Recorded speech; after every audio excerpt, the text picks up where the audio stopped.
पहले मैं इस देवभूमि को प्रणाम करता हूं और मेरे लिए सौभाग्य का विषय है कि मैं आदरणीय प्रधानमंत्री नरेंद्र भाई मोदी जी के 9 साल पूर्ण होने पर मंडी लोकसभा में मुझको आने का अवसर प्राप्त हुआ है। मैं सभी अपने प्रबुद्ध पत्रकार मित्रों का स्वागत करता हूं और उनको बहुत अच्छा लग रहा है कि आज आप सब लोगों से मुझको संवाद करने का अवसर मिला है। सबसे पहले मैं उड़ीसा के अंदर जो रेल दुर्घटना हुई, उस दुर्घटना में जो लोग अपनी जान गंवाए हैं उनको मैं अपनी श्रद्धांजलि अर्पित करता हूं, शोक संवेदना अर्पित करता हूं और प्रभु से प्रार्थना करता हूं कि उन परिवारों को इस असीम दुख को सहन करने की क्षमता प्रदान करे और जो लोग घायल हैं वो जल्दी से स्वस्थ हो, ऐसे मेरी प्रभु से प्रार्थना है। देखो, मैं आपके बीच में आदरणीय प्रधानमंत्री जी के मोदी सरकार के 9 साल की उपलब्धियों को लेकर के आया। आदरणीय प्रधानमंत्री जी ने तय किया कि हमारी सरकार ने क्या किया है जनता के लिए और देश के लिए, इसको आपके माध्यम से लोगों तक पहुंचाया जाए। भारतीय जनता पार्टी के राष्ट्रीय अध्यक्ष आदरणीय नड्डा जी ने तय किया पूरे भारत के अंदर 144 क्लस्टर 543 लोकसभा को मिलाकर के बनाया गया और 144 क्लस्टर में एक क्लस्टर में 2-2 लोगों को लगाया गया है। उसी में एक क्लस्टर जिसका मैं भी एक कार्यकर्ता के रूप में काम देख रहा हूं और हमारे वरिष्ठ नेता इसमें आदरणीय मनसुख मंडाविया जी जो हमारे भारत सरकार के स्वास्थ्य मंत्री हैं, पंजाब की 3 लोकसभा और एक हिमाचल की मंडी लोकसभा है। तो लुधियाना, पटियाला, संगरूर और मंडी ऐसी 4 लोकसभाओं का काम है। पूरे भारत के अंदर तय किया गया कि 600 स्थानों पर प्रेस कॉन्फ्रेंस की जाएगी। 4000 विधानसभाओं में इस कार्यक्रम को लेकर के विभिन्न कार्यक्रमों के माध्यम से जनता के बीच में जाएंगे। लगभग 16 लाख कार्यकर्ता इस महासंपर्क अभियान को सफल बनाने के दृष्टि से इसमें लगे हुए हैं। जैसा कि अभी राकेश जी ने बताया कि यह कार्यक्रम 30 तारीख से लेकर के और 30 जून तक चलेगा। बहुत बड़ी बात है कि 51 बड़ी सभाएं हो रही हैं और हर विधानसभा में जो साहब ने बताया कि 4000 स्थानों पर अन्य सभाओं के माध्यम से लोगों से संवाद किया जा रहा है। घर घर तक जाने का अभियान है। लोकसभा स्तर पर हम व्यापारी सम्मेलन, प्रबुद्ध वर्ग सम्मेलन, प्रेस कॉन्फ्रेंस, सोशल मीडिया के मित्रों के साथ संवाद, ऐसे विभिन्न कार्यक्रमों के आयोजन के माध्यम से हम कार्यक्रम को कर रहे हैं। विधानसभा स्तर पर हम लोगों ने मोर्चों का संयुक्त सम्मेलन कर रहे हैं, पार्टियों का सम्मेलन कर रहे हैं, वरिष्ठ लोगों के साथ बैठक करेंगे और फिर संपर्क से संवाद का कार्यक्रम 21 तारीख से लेकर के और 30 तारीख तक चलाएंगे, जिसमें घर घर जाकर के 9 साल की उपलब्धियों को लोगों तक पहुंचाएंगे। और इसी बीच में आप सब लोग जानते हैं कि 21 जून अंतर्राष्ट्रीय योगा दिवस भी है। उस योगा दिवस के कार्यक्रम को अद्यतन स्वरूप देने के लिए भी पार्टी इस कार्यक्रम को करेगी। और 23 जून डॉक्टर श्यामा प्रसाद मुखर्जी जी का बलिदान दिवस है, जिस पर हम बूथ स्तर का कार्यक्रम करेंगे और आदरणीय प्रधानमंत्री जी वर्चुअली उसको संबोधित करेंगे पूरे भारत के कार्यक्रमों। और जो सबसे बड़ा लोकप्रिय कार्यक्रम आदरणीय प्रधानमंत्री जी का मन की बात, उसका 102वां संस्करण 25 तारीख को है और 25 तारीख को हम सब मन की बात बूथ स्तर पर सुनेंगे। और उसके बाद आप सब लोग जानते हैं कि 25 जून 1975 रात के 12 बजे आपातकाल लागू कर दिया गया था, इमरजेंसी लगाई गई।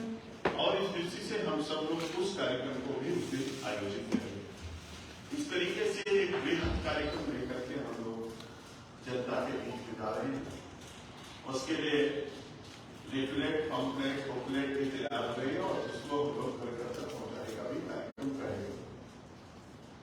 आज हम बड़ी अच्छी बात है कि 15 अगस्त 1947 को भारत आजाद हुआ, लेकिन आजादी से लेकर के जिस समय देश की आजादी की लड़ाई लड़ी जा रही थी, बहुत सारे लोगों के मन में सपना था कि हर किसी को अपना मकान मिलेगा, पीने का स्वच्छ पानी मिलेगा, चलने के लिए सड़क होगी, प्रकाश के लिए बिजली की व्यवस्था होगी, पढ़ने के लिए विद्यालय होंगे, रोजगार के अवसर सृजित होंगे और मेरा भारत एक शक्तिशाली और मजबूत भारत बनकर के उभरेगा।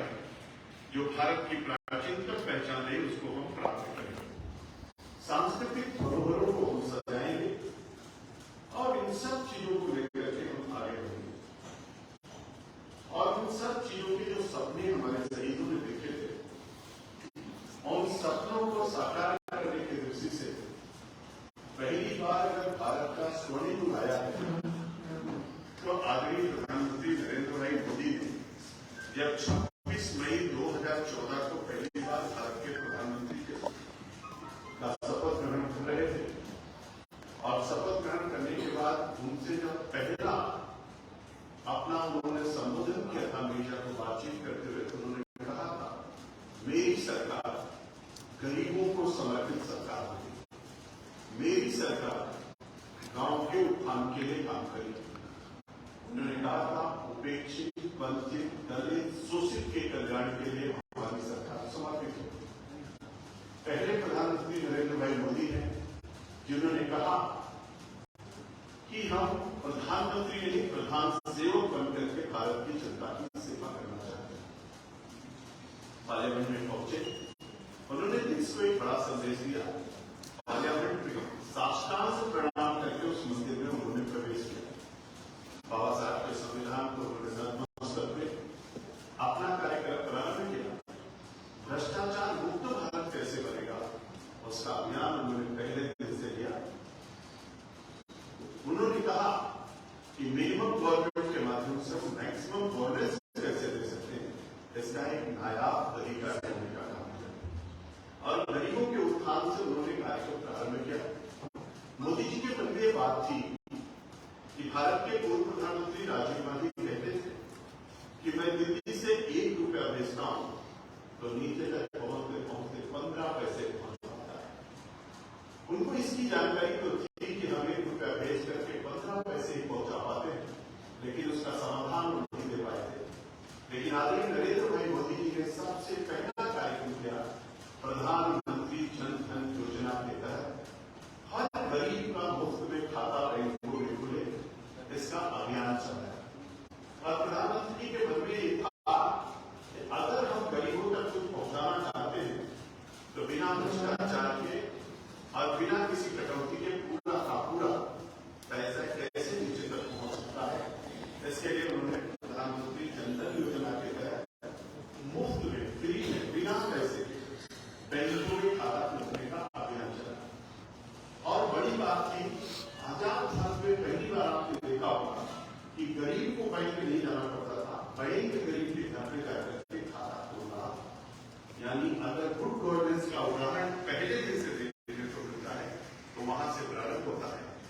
48 करोड़ 27 लाख गरीबों का खाता बैंकों में खुलवाने का काम प्रधानमंत्री जन धन योजना के तहत किया गया।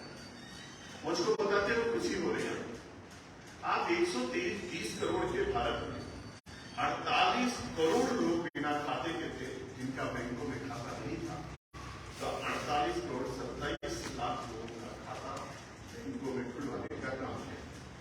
दूसरा उन्होंने कहा कि देश तो आजाद हो गया, लेकिन गरीब पंडित दीनदयाल उपाध्याय की जो मन में इच्छा थी अंत्योदय, अंतिम व्यक्ति का उदय, उसके कल्याण के लिए काम करना। और व्यक्ति जब हीन भावना से ग्रसित रहता है तो कैसे जीवन में आगे बढ़ सकता है। तो मोदी जी ने कहा कि कम से कम हर व्यक्ति का अपना पक्का मकान तो होना चाहिए। इसके लिए प्रधानमंत्री आवास योजना का उन्होंने शुभारंभ किया और उन्होंने कहा कि जिसके पास घर नहीं है उसको पक्का घर बना करके देंगे। और मुझको बताते हुए खुशी हो रही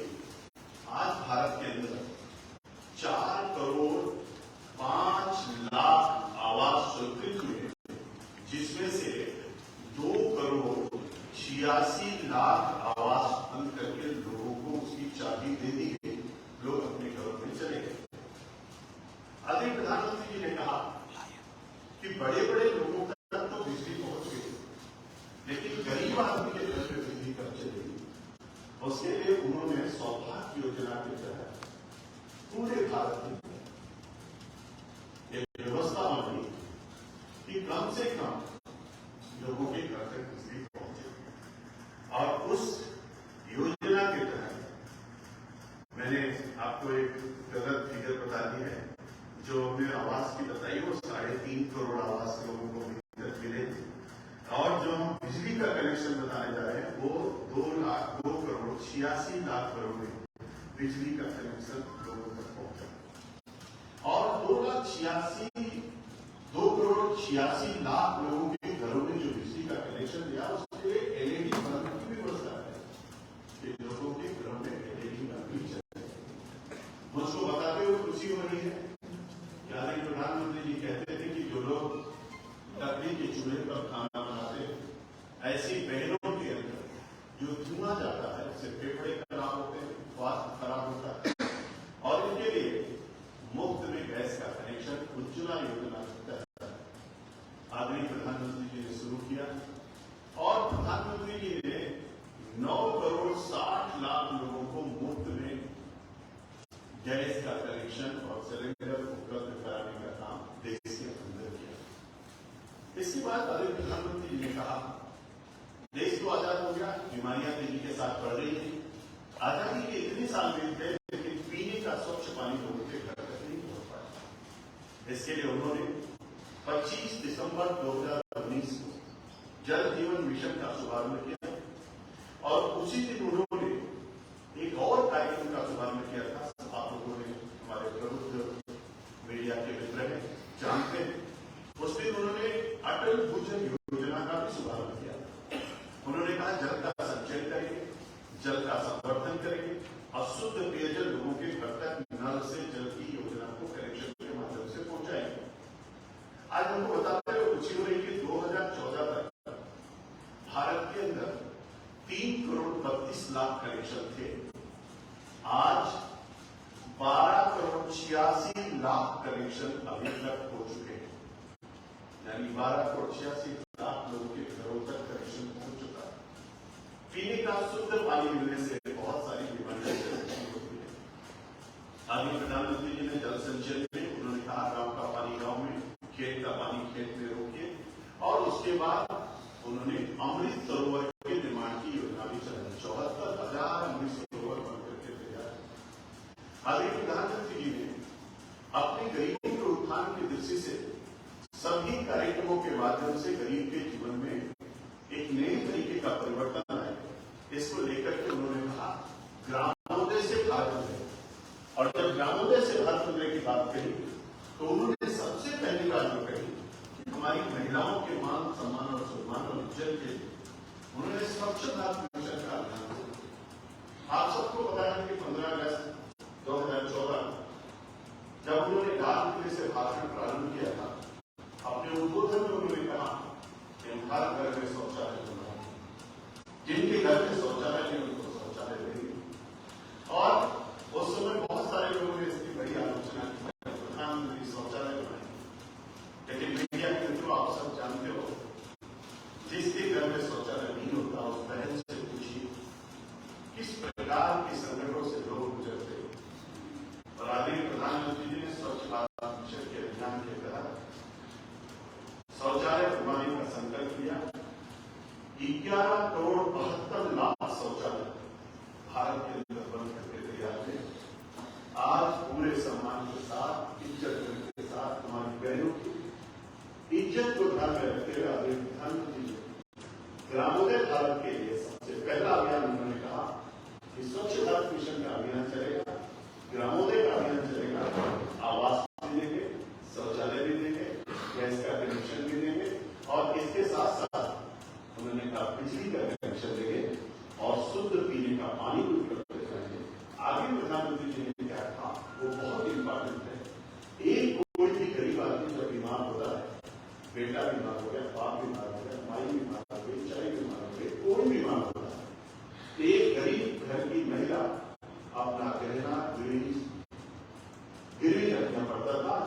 जायदाद को गिरवी रखते थे, वो इलाज कराते थे। देखते देखते सब कुछ ठीक चला रहा था। किसी सरकार ने कभी नहीं सोचा, पहली बार आदरणीय प्रधानमंत्री नरेंद्र भाई मोदी जी ने आयुष्मान भारत की योजना प्रारंभ की और आयुष्मान भारत योजना के तहत उन्होंने 5 लाख रुपए तक का मुफ्त में इलाज की व्यवस्था सुनिश्चित करी। उन्होंने कहा चिंता मत करिए, अगर कोई भी बीमार होता है आप जिस हॉस्पिटल में जाएं वहां पर इलाज करा सकते हैं। आयुष्मान भारत कार्ड के तहत आज देश में 6 करोड़ लोग अभी तक इलाज प्राप्त कर चुके हैं। 19 करोड़ लोगों का रजिस्ट्रेशन हो चुका है। देखते देखते एक क्रांति हो गई। आप सबको पता है कि बराक ओबामा जब अमेरिका के राष्ट्रपति थे तो उन्होंने 10 करोड़ लोगों का हेल्थ कार्ड बनवाया था अमेरिका के अंदर, जिसकी चर्चा पूरी दुनिया के अंदर हुई थी। आज उसका 2 गुना कार्ड आयुष्मान भारत के तहत आदरणीय प्रधानमंत्री नरेंद्र भाई मोदी जी ने गरीबों के लिए उपलब्ध कराया। ये बहुत बड़ी बात है। चिंता हर तरीके से चतुर्दिक विकास के साथ साथ व्यक्ति के जीवन में कोई संकट ना हो उसकी पूरी चिंता करते हुए गरीब कल्याण के लिए उन्होंने कार्यक्रम को हाथ में लिया। मैं आप सब लोगों से कहते हुए मुझको बहुत प्रसन्नता है। कोविड आया एक महामारी के रूप में, पूरी दुनिया तबाही के कगार पर थी और दुनिया के लोग कह रहे थे और भारत के बहुत सारे बुद्धिजीवी कह रहे थे दुनिया तो बच जाएगी लेकिन भारत नहीं बचेगा, क्योंकि भारत में हेल्थ स्ट्रक्चर अच्छा नहीं है। लेकिन लोगों को नहीं पता था कि दुनिया के पास मोदी नहीं है, भारत के पास तो मोदी है और मोदी है तो मुमकिन है। और मोदी जी ने सबका साथ, सबका विकास, सबका विश्वास, सबका प्रयास, ये नारा नहीं इसको मूल मंत्र बनाया। बिना भेदभाव के, बिना जाति के, क्षेत्र के भेदभाव किए हुए सबके कल्याण के लिए मोदी जी ने उस समय कोरोना के दौरान आपने देखा होगा फ्री में इलाज, फ्री में जांच और फ्री में दवाई। इसके साथ साथ जब लॉकडाउन हुआ तो प्रधानमंत्री जी ने कहा गरीब आदमी खाएगा क्या, तो उन्होंने कहा चिंता मत करिए, आपका बेटा भारत का प्रधानमंत्री है, प्रधान सेवक है। और इसके लिए 80 करोड़ लोगों को मुफ्त में राशन उपलब्ध कराने का काम किया। आज भी मुफ्त में राशन 80 करोड़ लोगों को आदरणीय प्रधानमंत्री जी के द्वारा गरीब कल्याण योजना के तहत दिया जा रहा है। एक बहुत बड़ी स्कीम है, 80 करोड़ लोगों को मुफ्त में राशन देना। आदरणीय प्रधानमंत्री जी ने कहा, दुनिया के लोगों ने कहा वैक्सीनेशन इसका एक इलाज है, लेकिन वैक्सीन कौन बनाएगा? तो लोगों ने कहा अमेरिका बनाएगा, इंग्लैंड बनाएगा, जापान बनाएगा। लेकिन लोगों को नहीं पता था, जब भारत में लॉकडाउन था और पूरी दुनिया, पूरा भारत सोच रहा था, तो प्रधानमंत्री जी आत्मनिर्भर भारत का खाका खींच रहे थे। आप लोगों ने उस दौरान देखा होगा 20 लाख करोड़ के आत्मनिर्भर भारत का एक पैकेज तैयार हो रहा था, जिसमें कैसे भारत आत्मनिर्भर बनेगा इसकी योजना बन रही थी। और उसी आत्मनिर्भर भारत के तहत जब लोग ये सोच रहे थे कि टीका कौन देश बनाएगा, तो सबसे पहले भारत के वैज्ञानिकों ने एक नहीं 2 टीका बनाया और लोगों ने कहा टीका तो बन गया लेकिन वैक्सीनेशन कैसे अच्छे ढंग से चलेगा। तो आज दुनिया का एकमात्र देश भारत है जो सबसे ज्यादा 220 करोड़ डोजेज दिया है। आप सबको पता है कि इतनी डोज लगवाने के साथ साथ 220 करोड़ डोज मुफ्त में टीकाकरण, भारत पहला देश बना जहां पर सभी लोगों का टीकाकरण हुआ। और इसके साथ साथ 100 देशों को मुफ्त में टीका भेजने का काम भी भारत ने किया, खुद भी बचे और दूसरों को बचाने का भी काम किया। कोरोना के दौरान अमेरिका जैसा देश भारत से दवा मांग रहा था, भारत अपने को भी बचा रहा था, प्रधानमंत्री भारत को भी बचा रहे थे और अमेरिका भी दवा कोरोना का बेस्ट मैनेजमेंट उन्होंने किया और उस मैनेजमेंट के तहत आज हमारा भारत पूरी तरीके से सुरक्षित हुआ है, बचा है। हम सब जानते हैं कि भारत किसान प्रधान देश है और हम किसान को भगवान मानते हैं। आदरणीय प्रधानमंत्री जी ने कहा किसानों को कोई दिक्कत नहीं होनी चाहिए। उनको पता था कि किसानों के लिए खाद बहुत इंपॉर्टेंट है और खाद की ब्लैक मार्केटिंग हो जाती है। तो मोदी जी ने नीम कोटेड यूरिया, आप सब जानते हैं कि नीम कोटेड यूरिया उन्होंने दिया कि जिससे ब्लैक मार्केटिंग पे पूरी तरीके से रोक लगे। सब्सिडी में उन्होंने 2 से 2.5 गुना। आप सबको पता है कि मोदी जी ने पहली बार विधायक निधि तो आजादी के बाद बन गई, सांसद निधि बन गई, लेकिन जो विधायक बनाता है, जो सांसद बनाता है, उसकी निधि कोई आज तक नहीं बनी। पहली बार किसान सम्मान निधि अगर किसी ने दिया तो आदरणीय नरेंद्र भाई मोदी जी ने किसानों के सम्मान की दृष्टि से किसान सम्मान निधि देने का काम किया। 11 करोड़ से ज्यादा किसानों को आज 2-2 हजार की किस्त दिल्ली से मोदी जी बटन दबाते हैं और मंडी में रहने वाला किसान उसके खाते में पैसा पहुंचता है। एक खुशहाली का किस तरीके का चरम है कि भारत के किसानों के लिए पहली बार प्रधानमंत्री जी ने किसान सम्मान निधि के माध्यम से उनके खाते में पैसा पहुंचाया। किसानों की फसल विभिन्न प्रकार से नष्ट हो जाती थी, प्रधानमंत्री फसल बीमा योजना के माध्यम से उसको भी सुरक्षित करने का काम किया। मोदी जी जब भारत के प्रधानमंत्री बने तो भारत के अंदर कुल 99 परियोजनाएं ऐसी सिंचाई की थी जो पिछले 50 वर्षों से पूरी नहीं हो पाई थी। आदरणीय प्रधानमंत्री जी ने प्रधानमंत्री कृषि सिंचाई योजना के तहत उन योजनाओं को दिया। मुझको बताते हुए खुशी हो रही है, 76 लाख हेक्टेयर जमीन इन 9 सालों में प्रधानमंत्री सिंचाई योजना के तहत सिंचित किया। उन्होंने ड्रिप इरिगेशन, उन्होंने वन मोर क्राफ्ट के तहत, उन्होंने नहरों के विकसित प्रणाली के तहत, जल संचयन के तहत विभिन्न माध्यमों से खेती को पूरी तरीके से सुरक्षित करने के लिए विभिन्न कार्यक्रम चलाए। और मुझको आज खुशी बताते हुए कि 2014 से लेकर के 2023 तक 56% एमएसपी अगर आप देखेंगे 56% और कुछ चीजों में तो 100% 200% तक बढ़ाने का काम किया। यानी किसान की उपज का उचित मूल्य उसको प्राप्त हो, इसके लिए उन्होंने व्यवस्था को सुनिश्चित किया। और उत्पादन अगर आप देखेंगे 269 मिलियन मेट्रिक टन जो था वो बढ़कर के 323 पर पहुंचा दिया। उत्पादन भी बढ़ा, एमएसपी भी बढ़ाई, सिंचाई की व्यवस्था भी सुनिश्चित कराई, किसान सम्मान निधि भी दिया, खाद भी उपलब्ध कराई, बीज भी उपलब्ध कराया और किसानों के लिए जो सबसे बड़ी बात थी मार्केटिंग से लेकर के व्यवस्था सारा काम आदरणीय प्रधानमंत्री जी ने योजनाबद्ध तरीके से करने का काम किया। मुझको बताते खुशी हो रही है, योजनाएं बहुत सारी हैं, हो सकता है कि थोड़ा सा समय लगे, मैं पत्रकार मित्रों से क्षमा चाहूंगा, लेकिन बहुत इंपॉर्टेंट चीजें हैं कि आजादी तो मिली देश को, लेकिन देश के मान सम्मान स्वाभिमान के दृष्टि से भारत सुरक्षित भारत कैसे बनेगा, भारत की सीमा कैसे सुरक्षित होगी। चाइना ने बॉर्डर पे रोड बना दिया, बांग्लादेश ने बॉर्डर पे रोड बना दिया। पहली बार भारत के प्रधानमंत्री नरेंद्र भाई मोदी हैं जिन्होंने भारत माला बना रहे हैं, यानी भारत के चारों तरफ 4 लेन और 6 लेन के रोड बना रहे हैं।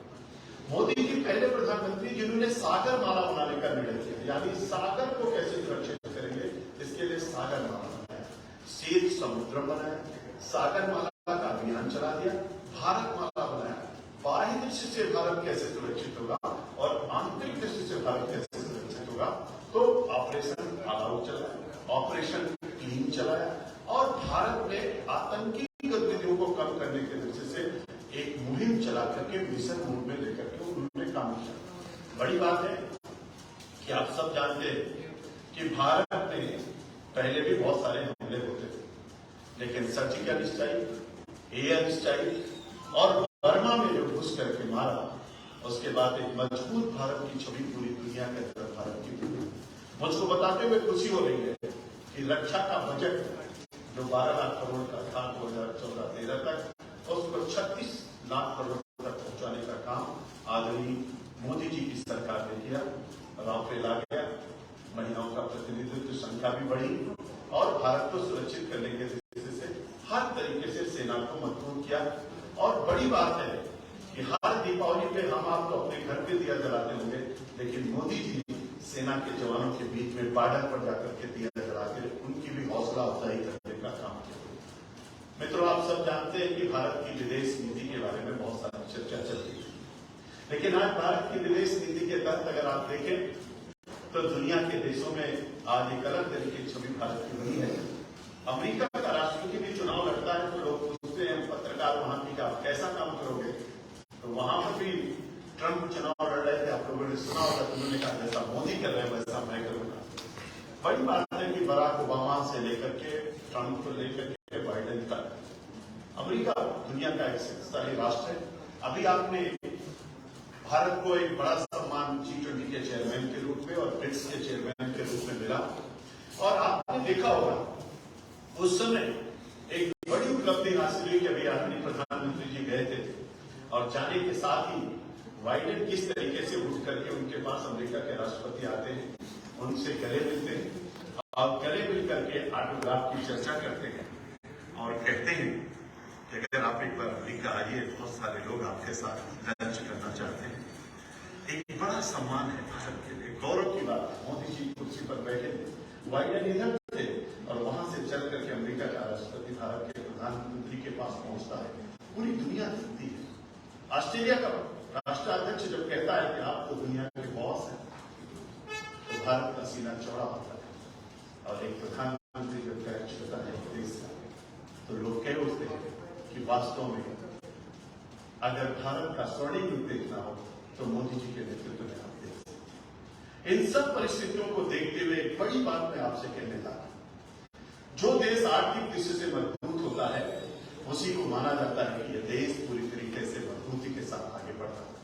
अभी दुनिया के बड़े बड़े अर्थशास्त्री कह रहे हैं कि सबसे तेज गति से चलने वाली अर्थव्यवस्था अगर कहीं की है आज की तारीख में तो भारत है। और आपको बताते हुए खुशी हो रही कि 795 टन सोना भारत के स्वर्ण भंडारण में इस 9 साल के अंतर्गत मोदी जी ने पूरा स्वर्ण भंडार भारत का भर दिया है। 596 अरब डॉलर विदेशी मुद्रा कोष में इन 9 सालों के अंतर्गत मोदी जी के प्रयासों से और भारत को आर्थिक दृष्टि से समृद्धशाली राज्य बनाते हुए आगे बढ़ रहा है। आप सब मोदी जी भी पत्रकार हैं, बहुत अच्छे ढंग से आप लोग अर्थशास्त्र को भी पढ़ते होंगे। दुनिया के बहुत सारे देशों को कोरोना के बाद आर्थिक स्थिति बहुत नीचे चली गई, जीडीपी पूरी तरीके से गिर गई, लेकिन भारत कहीं से नहीं तेजी के साथ आगे बढ़ता जा रहा है। अभी थोड़े दिन पहले आपने देखा होगा कि हम 7% पर पहुंच रहे हैं और दुनिया के देश कह रहे हैं कि 2020 तक भारत दुनिया का सिरमौर बनेगा, यानी आर्थिक दृष्टि से भी भारत समृद्धशाली हो रहा है। एक बात हम लोग इंफ्रास्ट्रक्चर की करते हैं, भारत में रेल, आप सब लोग देख रहे होंगे, वंदे भारत 400 ट्रेन चलाने का अभियान लिया है, जिसमें से 21 ट्रेनें अभी तक चल चुकी हैं, और जो इलेक्ट्रिक लाइनें जहां पर नहीं थी वहां पर भी तेजी के साथ लगभग 1 लाख किलोमीटर तक हमारी पहुंच हो गई है। Rail connectivity, air connectivity, road connectivity और इंटरनेट कनेक्टिविटी, चारों दृष्टियों से भारत बहुत समृद्धशाली हो रहा है। मैं आपको जब ग्रामोदय से भारतोदय की बात कर रहा था तो मैं बताना चाहता हूं कि भारत के 2014 में 70 पंचायत, पूरे भारत में केवल 70 पंचायत में ऑप्टिकल फाइबर के लाइन बिछा पाए थे। आज की तारीख में 2 लाख से ज्यादा पंचायतों में हमारा काम पूरा हो चुका है। तेजी के साथ हम काम कर रहे हैं। अगर नेशनल हाईवे की बात हम करते हैं तो 2014 से पहले 91,000 किलोमीटर नेशनल हाईवे का काम हुआ था। उसमें से बहुत सारे नेशनल हाईवे का चौड़ीकरण का काम 9 सालों में किया गया और 1,55,240 किलोमीटर नेशनल हाईवे के निर्माण के कार्य को अब तक पूरा किया गया है। एक अभूतपूर्व है, यानी रोड कनेक्टिविटी के मामले में भी भारत बहुत तेजी के साथ आगे बढ़ रहा है। रेल कनेक्टिविटी में भी हम बहुत तेजी के साथ आगे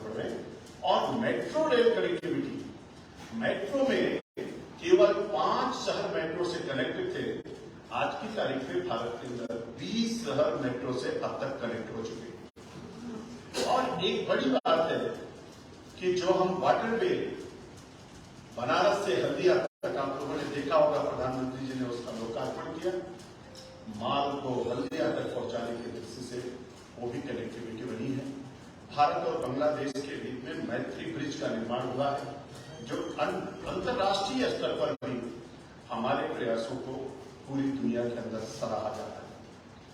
अब मैं थोड़ी सी बात एजुकेशन की करता हूं, ज्यादा आपका समय नहीं लूंगा, लेकिन आप सब लोग जानते हैं भारत शिक्षा के क्षेत्र में प्राचीन काल से महत्वपूर्ण भूमिका निभाता है। जब दुनिया में विश्वविद्यालय नहीं थे तो तक्षशिला और नालंदा भारत के अंदर था, और आज की तारीख में आप 749 विश्वविद्यालय को बढ़ा करके 1113 विश्वविद्यालय हमारे इन 9 सालों में किया गया। जो हमारे IIM थे उनकी संख्या, IIT की संख्या सबको 2 गुना से ज्यादा बढ़ा दिया गया। 8 एम्स थे, आज की तारीख में 23 एम्स हो गए। और बड़ी बात है कि मेडिकल कॉलेज की संख्या जो 387 थी वो 712 तक पहुंच गई। 387 से हम 712 मेडिकल कॉलेज में पहुंच गए। जो 51,449 सीटें MBBS की थी वो बढ़ करके 1,08,000 तक पहुंच गई है। जो हमारी PG की सीटें मेडिकल की 31,000 थी वो बढ़ करके 67,000 हो गई है। यानी हर क्षेत्र में नई शिक्षा नीति के माध्यम से भी बहुत सारे अभियान और प्रयास करते हुए लोग आगे बढ़े। आदिवासियों के लिए पढ़ने के लिए उनके बच्चों के 1,00,000 विद्यालय, 401 विद्यालय अब तक संचालित किए जा चुके। आप सबको पता है मेरे मित्रों की विकलांग जिनको आप कहते थे उनको दिव्यांग नाम से आदरणीय प्रधानमंत्री जी ने संबोधित किया और उन्होंने कहा कि विकलांग नहीं, हम दिव्यांग करेंगे। और उनके लिए उन्होंने, आप सबको जानकारी है कि 3% से रिजर्वेशन बढ़ा के 4% किया। सभी क्षेत्रों में चतुर्दिक विकास करते हुए नव निर्माण की परिकल्पना को साकार इन 9 सालों में किया है। 9 साल भी विशाल। और इस दृष्टि से अगर हम आप देखें तो भारत के पूर्व, पश्चिम, उत्तर, दक्षिण, अगर केवल नॉर्थ ईस्ट की चर्चा करें तो विकास की गंगा पूरे नॉर्थ ईस्ट में बह रही है। अगर एयरपोर्ट की चर्चा करें तो 2014 से पहले 74 एयरपोर्ट थे भारत के अंदर, आज 148 एयरपोर्ट भारत के अंदर बने। हम मुझको बताते हुए खुशी हो रही है कि हमारे हिमाचल में भी, मंडी में भी एयरपोर्ट यहाँ का सैंक्शन हुआ और 2 अन्य एयरपोर्ट जो थे उनका विस्तारीकरण किया गया। और इस तरीके से नेशनल हाईवे भी हमारा पठानकोट से लेकर के यहाँ का 4 लेन का बना है। और यहाँ पर भी विश्वविद्यालय एक बना जो सरदार पटेल विश्वविद्यालय के रूप से। एम्स भी हमारा यहाँ पर बिलासपुर में एम्स आया। और इस तरीके से सभी राज्यों का चतुर्दिक विकास बिना किसी भेदभाव के आदरणीय प्रधानमंत्री नरेंद्र भाई मोदी ने किया। मुझको बताते हुए खुशी हो रही है। आप सऊदीया जब नरेंद्र भाई मोदी गए तो सऊदीया के बादशाह ने कहा, मोदी जी दुनिया की सबसे बड़ी मस्जिद हमारे सऊदीया में है। मैं चाहता हूं कि जितनी बड़ी मस्जिद है उतना बड़ा मंदिर यहाँ पर आप बनाइए। और आप सबको जानकर के प्रसन्नता हो कि मंदिर बन के उद्घाटन हो गया। सऊदीया में भी मंदिर बन गया। सऊदीया के साथ साथ 550 सालों से जिसकी प्रतीक्षा थी, भगवान श्री राम का भव्य मंदिर अयोध्या के अंदर आदरणीय नरेंद्र भाई मोदी के कार्यक्रमों द्वारा शुभारंभ हुआ। और जनवरी महीने में दर्शन के लिए मंदिर लोगों को मिल जाएगा। भगवान श्री राम जो टेंट में रहते थे उनके लिए भी घर, उनके लिए भी स्थान आदरणीय प्रधानमंत्री नरेंद्र भाई मोदी प्रभु श्री राम का भव्य मंदिर बनकर के तैयार हो रहा है। आप सबको प्रसन्नता होगी कि महात्मा गांधी ने 1916 में कहा था, देश तो आजाद हो जाएगा लेकिन बनारस की गलियों का क्या होगा, बाबा विश्वनाथ का क्या होगा। आज बाबा विश्वनाथ का कॉरिडोर बन के तैयार हुआ। दुनिया के लोग देखने आ रहे। जापान के प्रधानमंत्री भी आए थे और वहां के दीपोत्सव में आरती में भाग लिया था। गिनीज बुक ऑफ रिकॉर्ड में दर्ज हुआ। आज गंगा से आप मंदिर को देख सकते हैं और मंदिर से गंगा जी को देख सकते हैं। मुझको बताते हुए खुशी हो रही है। करतारपुर साहिब का दियारा जो आजादी से लेकर के अब तक बहुत प्रशिक्षित मांग थे उसको भी पूरा किया। और एक बड़ी बात है मैं आप सब लोगों से कहूंगा, राम सर्किट, बौद्ध circuit, Jain circuit, Christ circuit, ये तो बढ़ ही रहा है। इसके साथ साथ सभी प्राचीनतम धरोहरों को सजोने का काम, अमृत महोत्सव, शहीदों को सम्मान देने का कार्यक्रम करके मोदी जी ने दुनिया के अंदर एक संदेश दिया और भारत के लोगों को भी याद दिलाया। जलियांवाला बाग तो 13 अप्रैल 1919 को हुआ था, लेकिन जलियांवाला बाग का आप जाकर की स्थिति देखिए। मोदी जी ने नेताजी सुभाष चंद्र बोस, तुम मुझे खून दो मैं तुम्हें आजादी दूंगा, आज उनको लेकर के किस तरीके से सरदार वल्लभ भाई पटेल की स्टेचू दुनिया का सबसे ऊंचा, आज हम लोग पूछते हैं, लोग सोचते हैं, जिन्होंने लौह पुरुष हिंदू कहा, जिन्होंने भारत को एक भारत बनाया, सब कुछ करते हुए, शहीदों को सम्मान देते हुए, अमृत महोत्सव के माध्यम से विभिन्न कार्यक्रमों का आयोजन करके उन्होंने लोगों को एक किया। ज्यादा कुछ विस्तार से नहीं कहूंगा, एक बात जरूर कहना चाहता हूं, एक भारत श्रेष्ठ भारत का सपना जो लोगों का था, उसको मोदी जी ने साकार किया और उन्होंने धारा 370 को समाप्त किया, 35A को समाप्त किया, one nation one rank pension को भी उन्होंने लाया, वन रैंक वन नेशन, और उसके बाद सबसे बड़ी बात जो थी, one nation one ration card दिया, वन नेशन वन टैक्स की व्यवस्था उन्होंने लागू किया और देश के अंदर आत्मनिर्भर भारत बनाने के लिए उन्होंने कहा अब मेड इन इंडिया, अब मेड इन चाइना नहीं, मेड इन इंग्लैंड नहीं, मेड इन जापान नहीं, अब सुई से लेकर तोप तक हम बनाएंगे और मेड इन इंडिया होगा।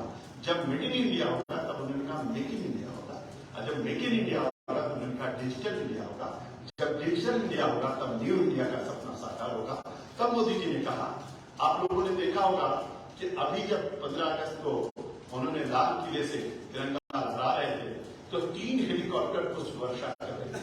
वो तीनों हेलीकॉप्टर विदेश के नहीं थे, भारत के वैज्ञानिकों ने स्वदेशी हेलीकॉप्टर बनाया जिससे वो पुष्प वर्षा कर रहे थे। और मुझको बताते हुए खुशी हो रही है, 104 उपग्रह जो एक साथ छोड़े गए वो भारत के वैज्ञानिकों ने तैयार किया। अब भारत के वैज्ञानिक सब कुछ बना रहे हैं और मोदी जी ने कहा है अब भारत सुई से लेकर के तोप तक बनाएगा, यानी आत्मनिर्भर भारत बनेगा। इसके लिए मेक इन इंडिया का सपना साकार होगा, और जब मेक इन इंडिया होगा, मेड इन इंडिया होगा, डिजिटल इंडिया होगा, न्यू इंडिया बनेगा, अब फिर दुनिया के अंदर भारत नंबर 1 के देश में खड़ा होगा। और मोदी जी ने कहा है कि जब हम शताब्दी वर्ष मनाएंगे, आजादी के 100 वर्ष हमारे पूरे होंगे, तो भारत एक विकसित भारत के रूप में दुनिया के अंदर अपना स्थान बनाएगा। मुझको लगता है कि मोदी जी ने भारत का मान सम्मान और स्वाभिमान बढ़ाया है, भ्रष्टाचार मुक्त भारत बनाया है, भारत को आंतरिक और बाह्य दृष्टि से सुरक्षित किया है, सबका साथ सबका विकास सबका विश्वास सबके प्रयास के मूल मंत्र के साथ उन्होंने सबकी चिंता की है। और इसीलिए आज भारत एक मजबूत भारत के रूप में, एक शक्तिशाली भारत के रूप में, एक वैभवशाली भारत के रूप में, आर्थिक इससे संपन्न भारत के रूप में भारत खड़ा हुआ है। 9 साल की उपलब्धियां पिछले 67 साल की उपलब्धियों पर भारी हैं, जो लोग कभी नहीं कर पाए, जो सोच नहीं पाए, और 9 सालों में मोदी जी ने पूरा किया है। और हमको लगता है कि निश्चित रूप से आप सभी पत्रकार, बुद्धिजीवी पत्रकार मित्रों के माध्यम से मोदी जी की उपलब्धियां जन जन तक पहुंचेगी और 2014-2019 के रिकॉर्ड को तोड़ते हुए मोदी जी 2024 में और बहुत सारी सीटें जीत करके फिर से भारत के प्रधानमंत्री बनेंगे और हमारा भारत आत्मनिर्भर भारत बनते हुए विश्व गुरु के पद पर आसीन होता हुआ भारत एक विकसित भारत के रूप में तैयार होगा और हर किसी व्यक्ति की जो भी उसको सुख सुविधाएं चाहिए वो सब कुछ उसको प्राप्त होगी। यही इतना निवेदन आपसे करता हूं। आप सबका बहुत धन्यवाद और आभार करता हूं। आपने बहुत गंभीरता से मेरी बात को सुनी है। मैं जरूर आपसे निवेदन करूंगा, प्रार्थना करूंगा कि इन बातों को जनता तक आप पहुंचाएंगे और आपकी लेखनी की एक उत्साही हमारे आदरणीय प्रधानमंत्री जी के किए हुए कार्यों को जन जन तक पहुंचाने में बहुत सहयोगी होगी। हमारे इलेक्ट्रॉनिक मीडिया के मित्रों और प्रिंट मीडिया के सभी मित्रों का मैं धन्यवाद करता हूं, आभार व्यक्त करता हूं। बहुत बहुत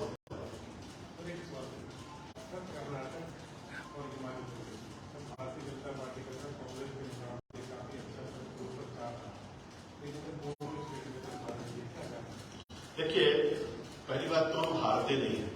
भारतीय जनता पार्टी हारती नहीं है। भारतीय जनता पार्टी या तो जीतती है या तो सीखती है। तो हम सीखते हैं और जीतते हैं और अनुभव करते रहते हैं। और ये अब सब कारण और निवारण सब लोगों के पास है। और वोट आप परसेंटेज के हिसाब से आप कर्नाटक में देखोगे, हमारे और उनके वोट में कोई अंतर नहीं। हार जीत का मार्जिन कुछ और हो सकता है, लेकिन जितना वोट उनका मिला उतने वोट हमको भी मिला है। इसलिए हम हारते नहीं, हम सीखते हैं। तो हिमाचल में 0.9% का मार्जिन रहा है, लेकिन फिर भी उनकी सरकार बनी है। बहुत सारा काम हिमाचल में और कर्नाटक में भी बीजेपी ने किया है। फिर भी जो रिजल्ट है उसका हम लोग स्वागत करते हैं और आगे हमारी तैयारी चल रही है। लोकसभा के चुनाव में भारी जीत हमारी।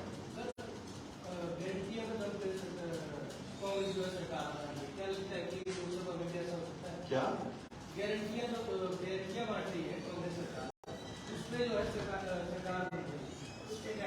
देखिए, बड़ी बात है कि अगर आजादी से लेकर के अभी तक आप देखेंगे, आज मैं वास्तव में ईमानदारी से अपने प्रबुद्ध पत्रकार मित्रों से कहूंगा कि आज मैं किसी के ऊपर कोई कुछ बोलने वाला नहीं था। मैं केवल उपलब्धियों में बातचीत कर रहा, लेकिन आपने एक शब्द कहा, मेरे पास बहुत सारे उसके है, लेकिन मैं ज्यादा उस पर कुछ बोलूंगा नहीं, क्योंकि आप चले जाएंगे हमको लेकर दूसरी दिशा में। तो मैं केवल इतना कहूंगा कि इतने सालों में लोगों ने कांग्रेस को बहुत अच्छी तरीके से देखा है, जाना है और पहचाना है, और उनका चेहरा सबके सामने। उन पर कोई टिप्पणी नहीं करना चाहता हूँ। दुनिया और देश मोदी जी को देख रही है और मोदी जी के कामों को देख रही है। इसलिए भारतीय जनता पार्टी के साथ जनता जनार्दन का आशीर्वाद है, उसको लेकर के हमको कार्य करना है।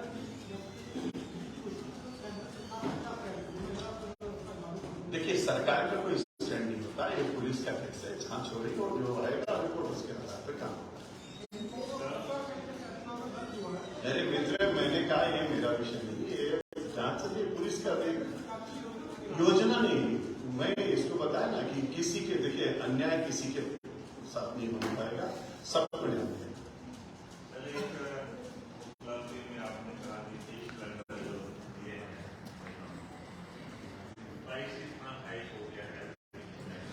देखिए, अभी हमारे वित्त मंत्री ने उस पर बहुत बड़ी बात, मित्र बहुत अच्छी बात है, हमारे वित्त मंत्री जी ने अभी इस पर बोला था और विभिन्न चीजों को लेकर मंथन कर रहे हैं लोग, आगे बहुत अच्छा।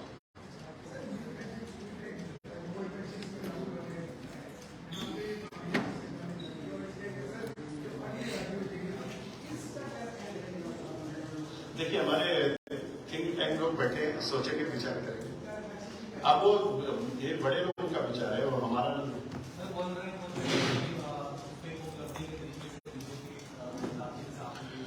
हाँ।